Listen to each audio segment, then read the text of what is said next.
12 రోజుల పాటు ఇరాన్పై జరిపిన భీకర యుద్ధానికి సంబంధించిన కీలక విషయాలను ఇజ్రాయెల్ వెల్లడించింది. ఓ వీడియో రూపంలో ఇరాన్పై ఎందుకు దాడి చేయాల్సి వచ్చిందనే విషయాన్ని వివరించింది. తమ అస్తిత్వానికి ముప్పు కలగకుండా ఏ లక్ష్యాలను తుదముట్టించిందో ఆ కీలక వివరాలు ఇజ్రాయెల్ సైన్యం వెల్లడించింది. ఈ యుద్ధం ద్వారా తాము పొందిన లాభ నష్టాలను ఆ వీడియోలో ప్రస్తావించింది.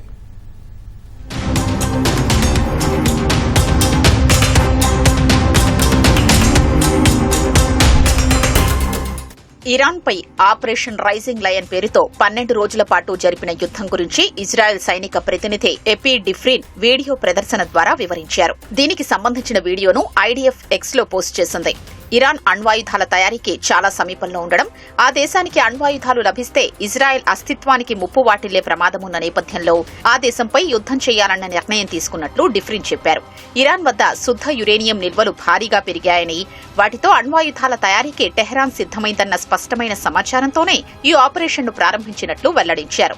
తమ భూభాగాన్ని రక్షించుకోవడానికి వేరే దారి లేక ఇరాన్లోని అణు కేంద్రాన్ని లక్ష్యంగా చేసుకుని దాడులు చేశామన్నారు.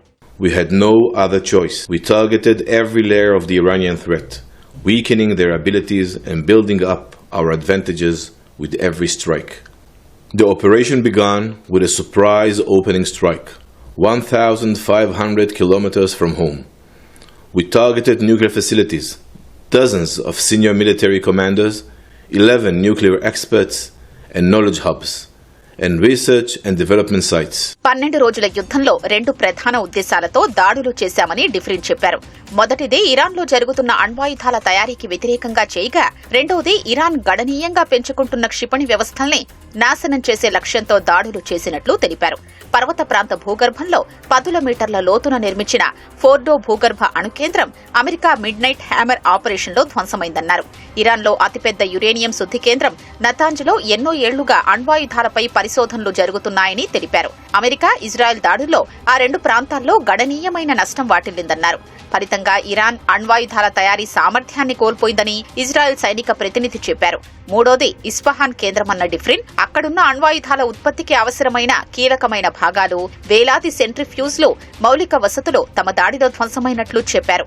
ఫలితంగా అణ్వాయుధాల తయారీకి కావలసిన మరో పదార్థం ప్లూటోనియంను ఉత్పత్తి చేసే సామర్థ్యాన్ని కూడా ఇరాన్ కోల్పోయిందన్నారు.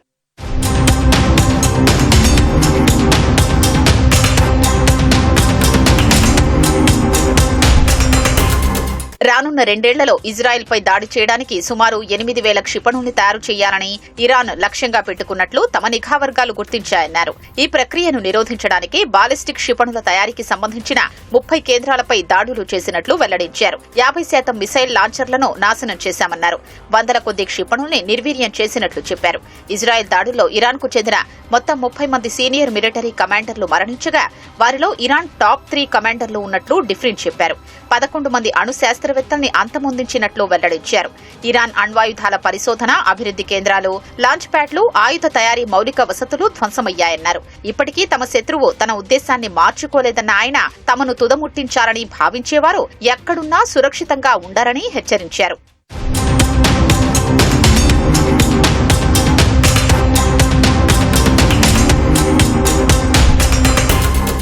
ఈ యుద్ధంలో ఇజ్రాయెల్పై ఇరాన్ 530 క్షిపణుల్ని, 1100 డ్రోన్లను ప్రయోగించినట్లు తెలిపారు.